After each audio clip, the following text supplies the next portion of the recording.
Okay, welcome everybody. We're now on chapter 6 of Chaos in Love with Sean, and back inside the artist studio, so to speak. And just to summarize for people dropping in at chapter 6, this whole exercise is a real engaging, enriching, and rewarding process for both myself as the owner of Planksip, and then also for Sean as well, because I get the privilege to actually go through a book with an author and experience the way it was intended to be experienced. So I think this is a revolutionary business model. I think more people should do stuff like this, right? An exercise and try to figure things out. Well, isn't it a good thing that we do spend the time, right? Like, why are we running so fast if you can't have a publisher or someone that knows actually what you're writing? That I think is something that it's that time commitment to spend slowing things down enough just to spend some time with someone. I think that's kind of the idea, right? Yeah. I think the biggest thing, hopefully, is to get people inspired to do their own writing. And I have something to discuss on that a little bit here after we get through our initial segment. So. Yeah. Okay. So we're talking about like the NSA and the ATF, and there's some government regulated bodies that are kind of opening up this particular paragraph. And so there is a certain amount of drama now, I think, and the storyline is developing quite nicely. What would you say is the point at this particular point with David? Where's he at in the story right now, especially in terms of Angela? The break where Angela's just been after Angela.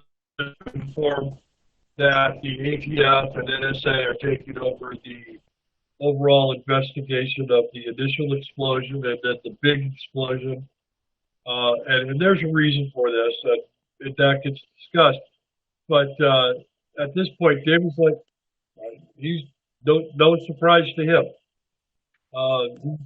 He expected it, knew it was going to happen. He was just wondering when, Yeah. It's right around Christmas, the Christmas season, and so there's some family drama going on, or dynamics, I'll say, right? Yeah. But, when you consider that the big explosion took down a Predator drone, a military asset that was doing a mapping run in the valley so that they knew where things were, of course, David's not surprised the government's coming in and taking over the operation. And he purposely set it up so they could. He hired a military contractable company to do the security so that when they were going to have to take over, they could take over. No big deal for them. So he does that. And then we slowly move through this. I think actually we're still at Thanksgiving. Yeah.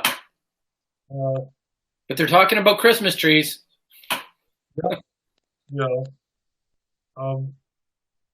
That comes up a bit later, but right now, David has flown, and you get down a little further into this chapter. You see that. Oh yeah, we did get past Thanksgiving, didn't we? Okay.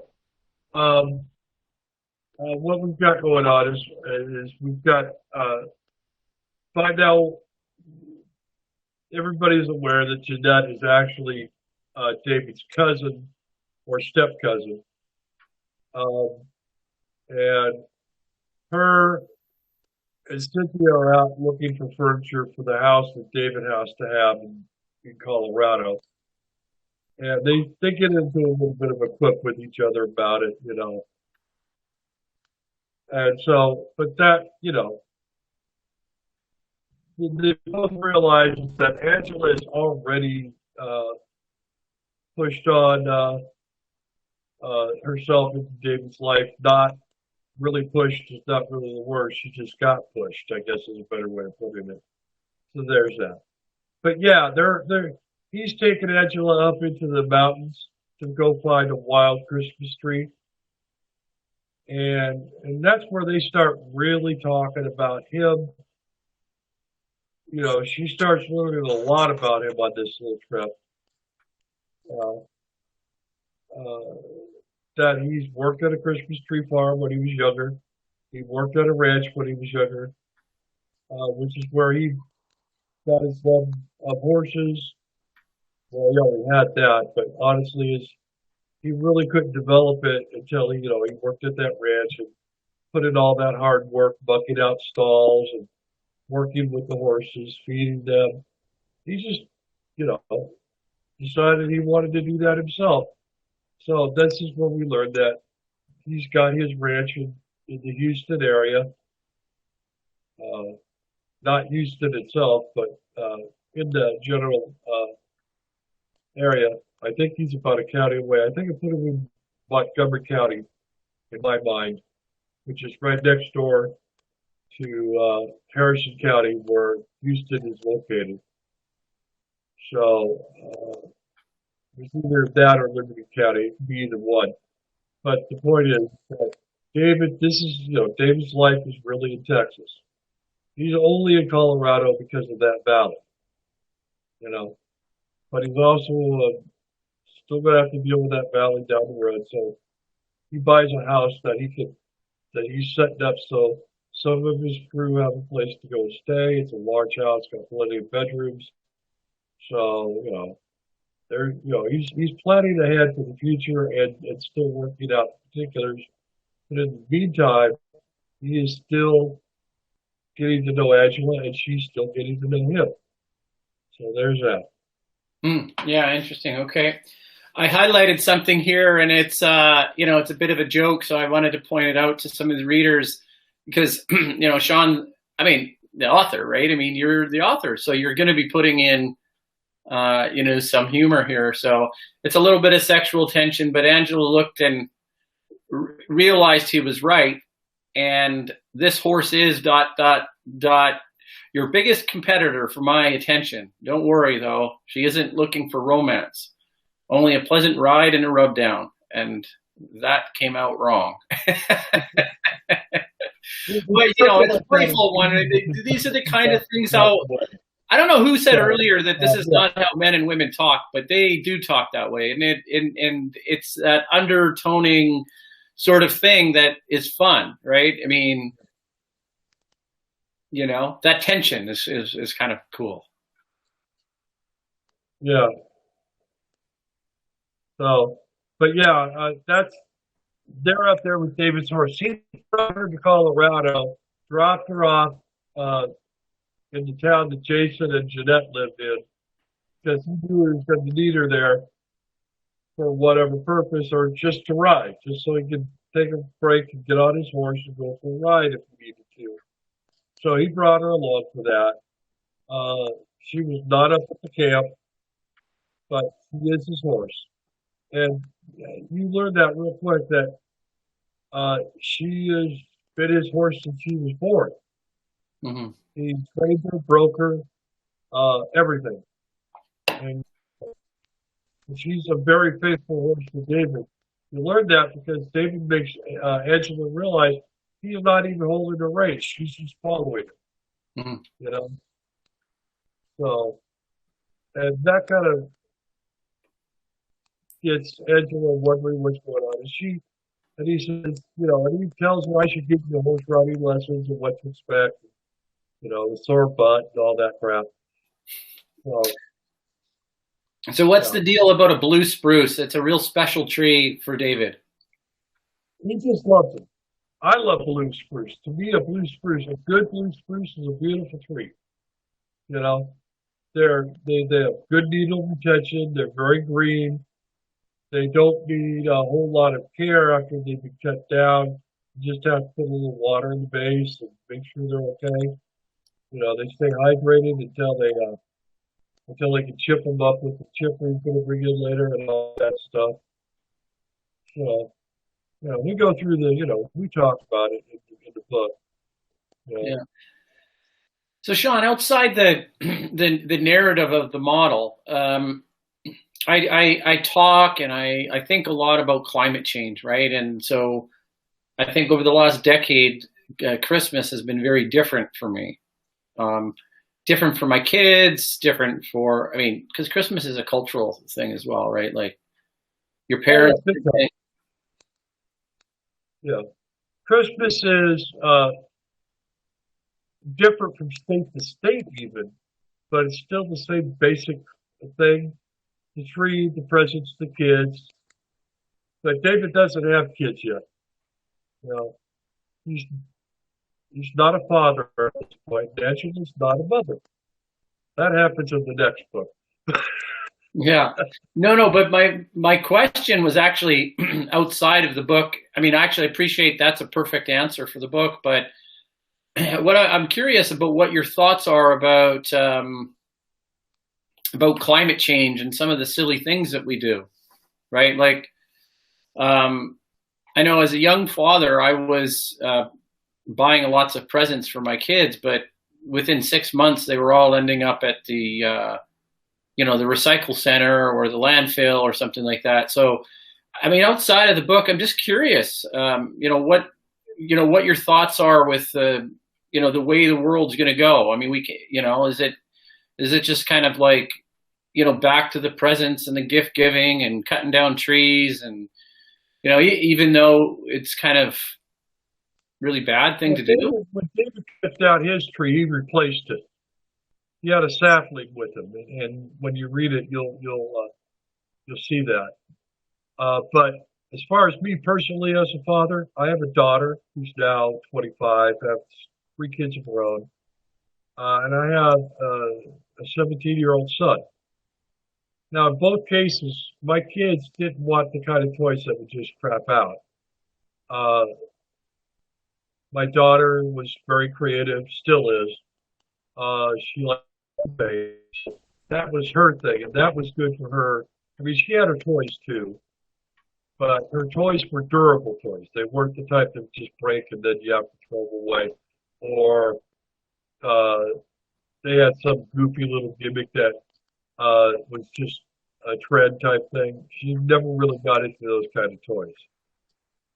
So, Yeah. and my son was Legos, Legos, Legos. Thank God it was Legos.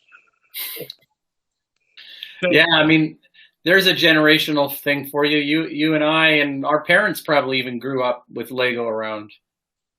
Yeah, but here's the thing. What a lot of people forget about Legos is they're not, and I get so mad at people say these kind of toys.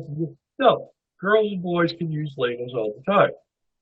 And my son never had a problem playing Legos with other girls. With girls. I should say other, he's a son. Actually, he kind of enjoyed it. My kid's a little strange that way. But he just likes to make, at that age, when he was that age, he just liked to stack them up and see how high he could get it before it fell over type thing. Oh, yeah. And as boys, we did that. The girls were a little more artistic, but that was fun. But yeah, so what talk about David's position in life being a tree farmer. I mean, I know it's a part of his past, but what made you write that into his character? Well, because a lot of people don't understand. Farmers are very ecologically minded. They may do things you don't understand and don't like. I don't know how much you know about grass farming, but grass farmers burn their fields for 2 reasons. Okay, it gets rid of things they don't want, and it fertilizes the fields. Okay? Yes, there's a lot of smoke involved, but a controlled burn, if done properly, does its job, and it makes better harvest the next year. Grass is a weird thing to have to grow, but people want their grass, you know. So they either grow it as a sod, or they grow it to harvest the seeds using combiners, uh, combines, not combiners, combines. And they harvest the seed, they bag it up and all that happy fun stuff. Uh, I've worked with grassy farmers. I did a summer uh, working with a grass farmer, the type that harvested the seed. And I live here in Texas where they grow it and turn it into sod and deliver the sod on trucks. And so they just throw the, square pieces into the backyard, whatever. And, so I've seen it both ways. Yeah. The truth of the matter is neither way is absolutely perfect. Sod farming requires that they have to go out and put new topsoil down every so often, like every 3 or 4 years, I believe, because that's what they're cutting away when they go through with their special tractors to get underneath the grass roots, and then they cut it and turn it into sod that way. And so they're taking a lot of dirt with it. Well, that dirt's got to be replaced, and that's just reality. Farming is not a perfect science, but it's a science we absolutely do have to have. And as we get better with it, things will get better. Yeah. And go ahead. There is part of me that, the environmental guy that says that enough with the the monocrops of lawns. They're just silly. We should do, not have lawns, but it's weird. The other day, I was just thinking about the ideological wish list that I have about the way things should be. And I think that the problem with that is that that's just not the way it is. That's not the way. And the problem is reality bumps into desire to do things better. Reality is often going to win. And yes, we are learning to do better methods, but those methods take time to implement. They're not going to happen overnight. It's like this attitude that we should never use insecticides. Well, I agree with never using chemical insecticides, but the new insecticides that are all natural are built from citrus fruits, other things that are safe for humans, safe for the environment, but bad for the things we want to get rid of. I'm all for it. Yeah. And the reason is it's a big world. There's a lot of people in this world. Those people need to eat. Yeah. And we've got to balance, our desire to not destroy the world, but also be able to feed the world. And that's a tough line to find. Yeah.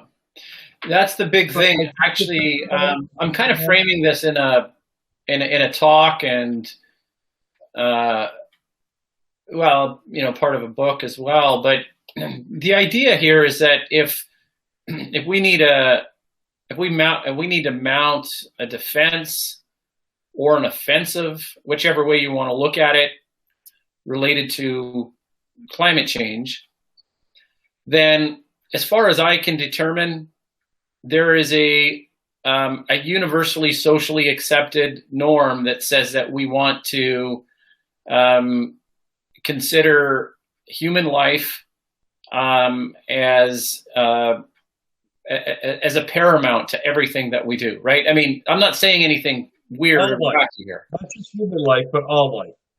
I mean, even the bugs that are bad to crops and things like that are part of an ecosystem. and we're all trying to figure out how to balance it out so we don't get the kind of damage that those pests can create for us, but at the same time, make sure that those things that need those pests to survive on because they eat them, uh, have them. It's a real hard line to find.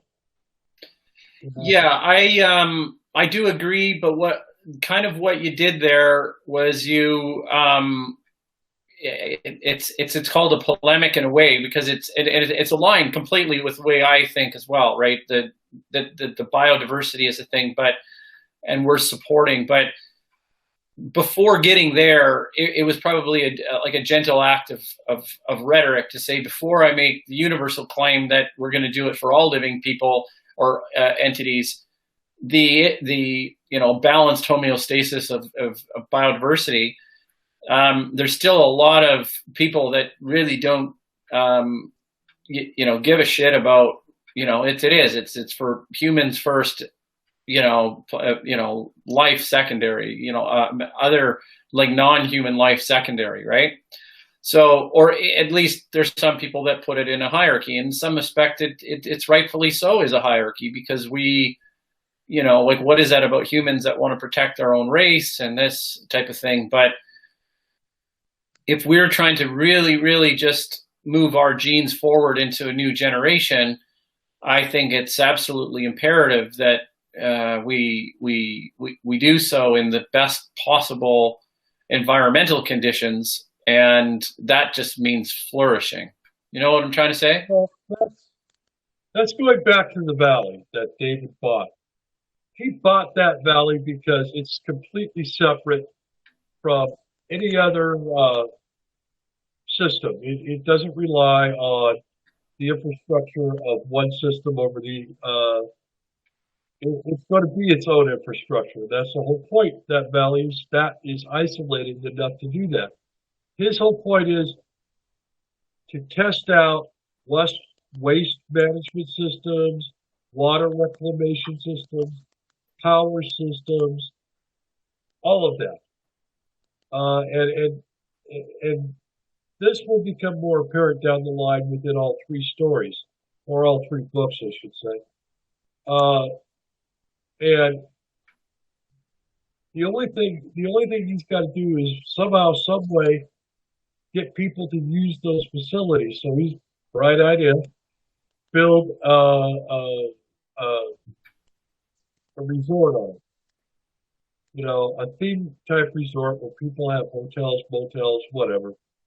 They can stay, make use of these infrastructure systems so that they can get properly tested and also be changed out when they got what they want from it and they want to try something new.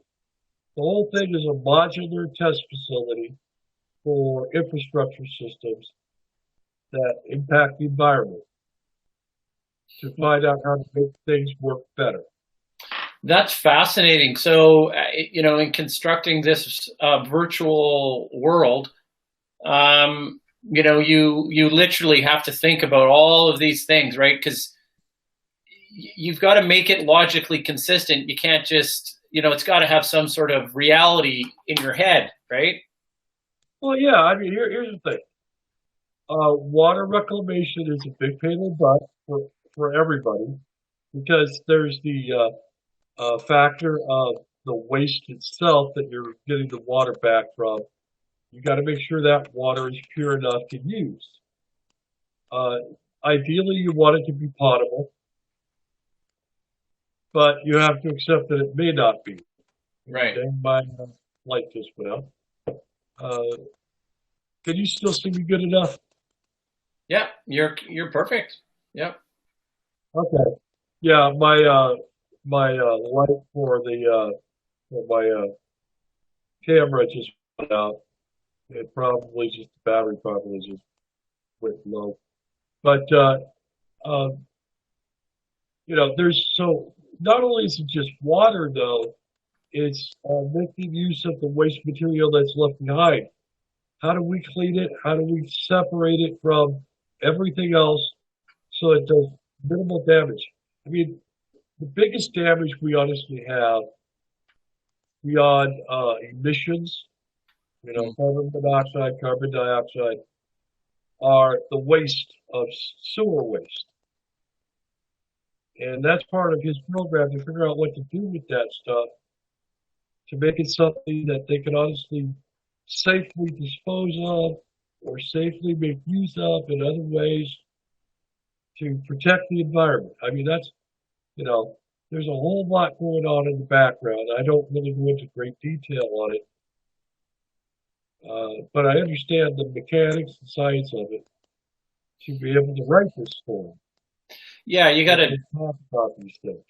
This gets into a really interesting philosophical framework, right? Because in order for you to, construct the story itself, then you're actually making the story believable, right? And right.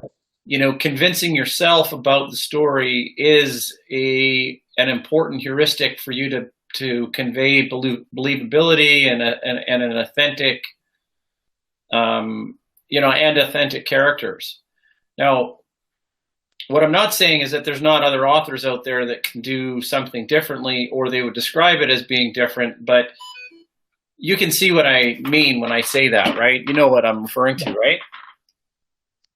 Well, here's the thing. You can bring up social issues without being radical about it, simply by planting seeds of ideas. Yeah. See, it would make me so proud as an author if somebody read this and said, "Why don't you do that?" And somebody actually has the ability to do it, does it? Right. I mean, if you think about it, this kind of thing would be great for our environment because we would make a very small impact by having it separate from everything else, see how it works, and then we can develop it to a bigger scale system that changes a lot of how we do things. Because we've been able to test the system itself at a large enough scale to see how it really works, but at a small enough scale that it has very little impact on the environment outside of the valley. Yeah. Yeah, I mean, you're kind of asking for like a an objective critique and cultural analysis of what some of the topics are in the book, and that's a really interesting project. We should maybe do something like that. I hope somebody will read this and say, "Who can do that?" I mean, I realistically at some point out this is $1 trillion project. It's going to cost trillions of dollars to do. And that's why David has just realized he can't do this alone. He's got to do the one thing he doesn't like doing and give control over to other people. Mm-hmm. So he's got to build an actual corporation. It's got to have a lot of investors. And he's got to be able to turn around and help those investors develop something that can make a profit for them. And that's the mechanism that we have in society to do that, right? And sometimes that makes sense as a mechanism to do that. Yeah. So that's what he's resolved himself to this is going to have to be. I'm not going to be in charge. I'm going to have some input, but I'm not the one who's going to really be in charge. He's not that kind of a son. He's not that kind of an engineer. I mean, he's got engineering degrees. He's got a lot of master's degrees in different fields of engineering, but he doesn't have a doctorate. He didn't see the need for it with what he does. He needs to be an overall general type knowledgeable person. Yeah. The best way to do that is to get his master's in different fields. Yeah, that's good. Okay. Well, we're moving right along. We'll just jump into chapter 7. I know there's some things in there, but I'm trying I'm trying to kind of like step out of it a little bit because, you know, the goal of this walkthrough is to let people know a little bit about Sean, but not hold their hand through the story really. I like to do a couple feature points, but as we progress through the novel, I don't want to do any giveaways, right? Or, you know, there's some good suspense and a nice storyline that I see is developing, and you know, so any potential readers in for a treat if they want to, I think, really get into the characters. And what I found is that, you know, sprint reading this, like not sitting down and unless you could really go into the world, I found that, you know, going in and out of the characters, going away, thinking about the characters for a little while, then coming back and stuff like that. So it makes it more enjoyable. Well, the characters are developing themselves during the course of the story. Yeah. With each other, with how they feel about things, where they mesh, where they have their differences. You know, at this point, Angela has learned a lot about David's stepfather by this point. You know, and what kind of life David grew up in. And she's beginning to understand why he's the way, excuse me, why he's the way he is. I get a little teary-eyed because, you know, I didn't ever have this in my life, but God, I wish I did. Mm. Like how so? How show? Explain that a little bit more. Angela, as a matter of fact, most of the women in my stories represent the kind of woman I have always wanted in my life. Strong, independent, but understood me and where I was coming from. Never had that in my life. Neither of my marriages, none of my, I can think of maybe one or two women that tried, but they just didn't fit in. You know what I mean? Yeah.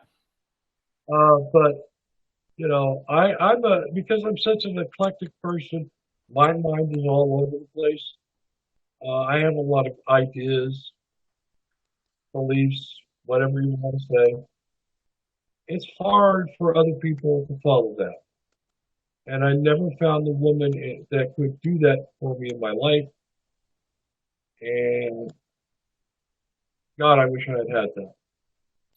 So you almost like create these fictional women that embody that ideal, right? Any writer will do that with his characters. And that's exactly what I did. I mean, these women do exist. I just never had them in my life. You know? Yeah, well, on a larger scale, I know that there's some identity challenging going on in the larger cultural sense with women and, you know, what it means to be a woman in the 21st century.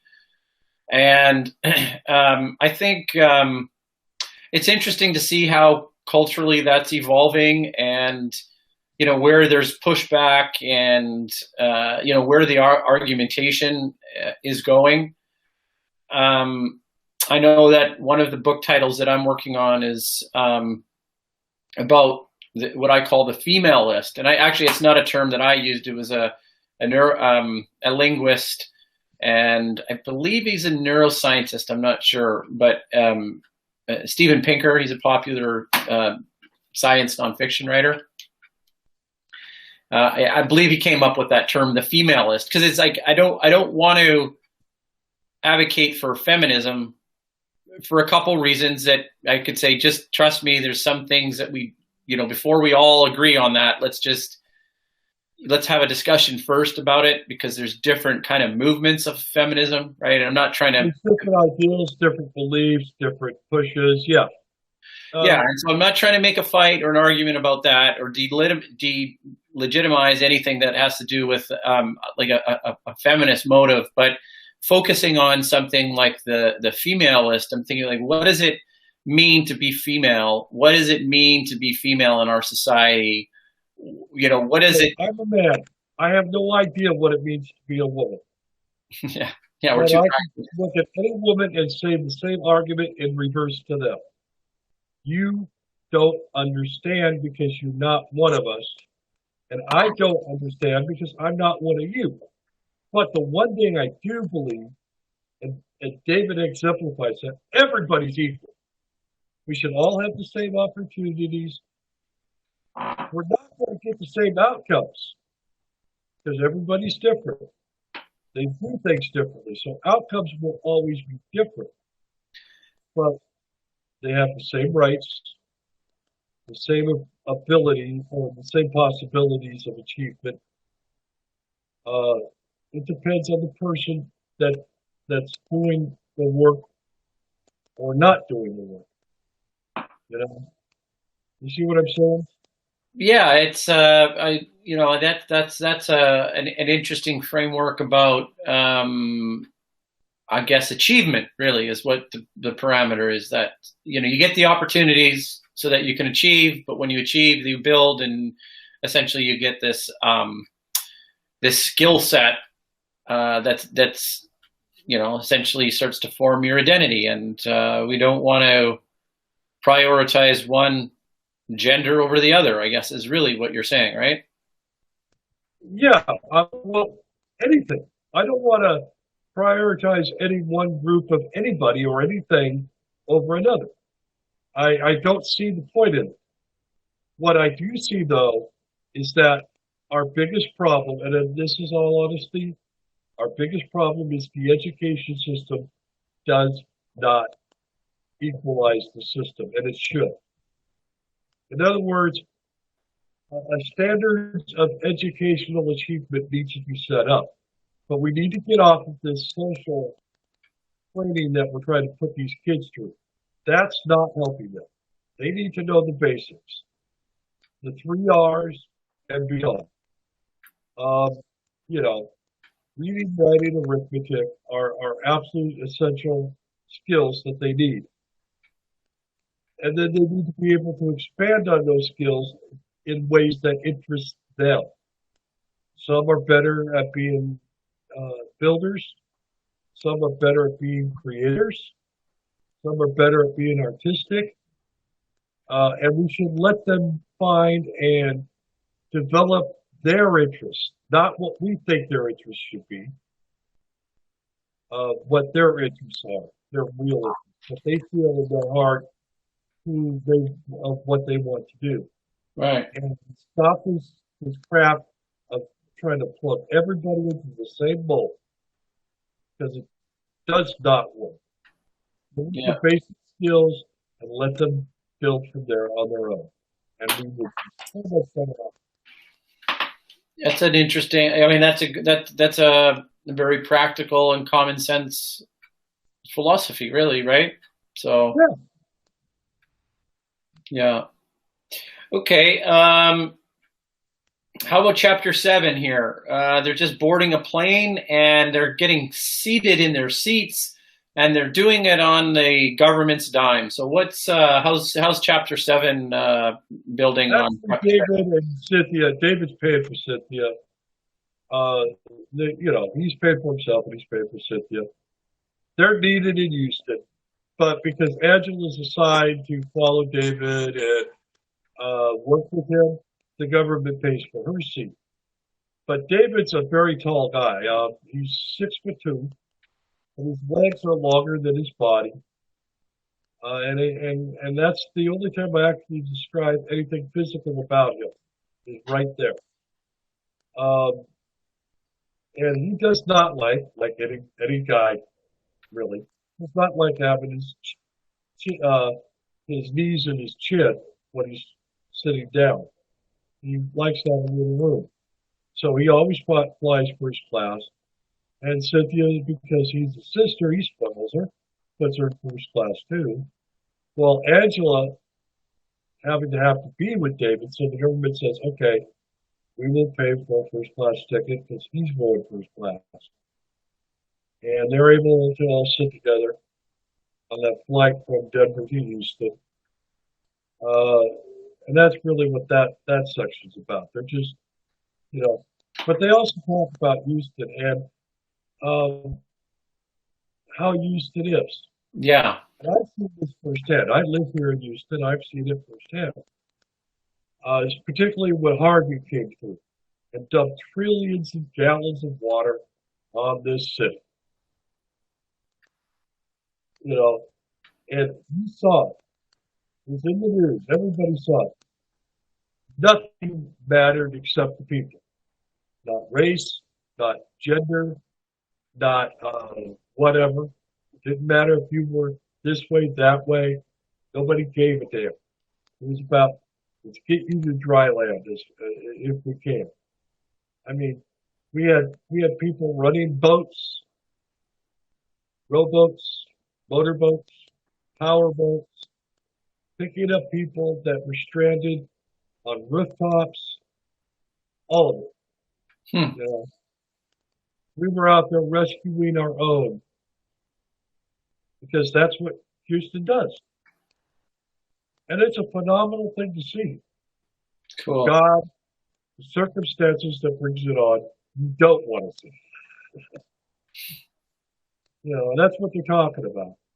You know, when they're explaining how Houston is into Angela, David makes a statement, trust me, this is not something you want to see. Nobody cares to have near biblical proportions of water dumped on it. Because that's usually what happens to bring the sun. It's not the only thing. I mean, I've seen people go out of their way when big fires happen. It's just the Houston model of life is you don't care who anybody looks like, you don't care how anybody lives their life, you just help them, period. And I can honestly say we are one of the few big cities. I mean, we're the fourth or fifth largest city in the United States right now. And we have not had a major protest in this city where we were destroying neighborhoods. It didn't happen. It's not the way we are here. Yeah, you know, so there's I'm not gonna, you know, and obviously it's not going to be honor among thieves. That's not what it is. Because then I'd be directly calling, you know, Houstonians, how would I say that? Houstonians, Houstonians. Yeah, Houstonians is the correct term. They're not thieves, but there's like this honor amongst like well, it's a population. This is what it is, right? That identify themselves as being from Houston, and I think the thing is that they're. You don't turn women and children first. There you go. That's the way it is here. Yeah. We go out of the way to take care of the children and the women, and then we help everybody else as far as men go. The reason is because we all kind of realize those are the future. You don't have a future without the children and the women, and men are far more expendable under certain circumstances. You know, and the men are out there doing the heavy lifting, getting the children out of a bad situation, getting their mothers out of a bad situation. Because without them, there's no future. And we live by that here. You know, we don't necessarily step on their rights, but we will protect them. Yeah. Well, I was thinking about that, just about the way the pandemic worked.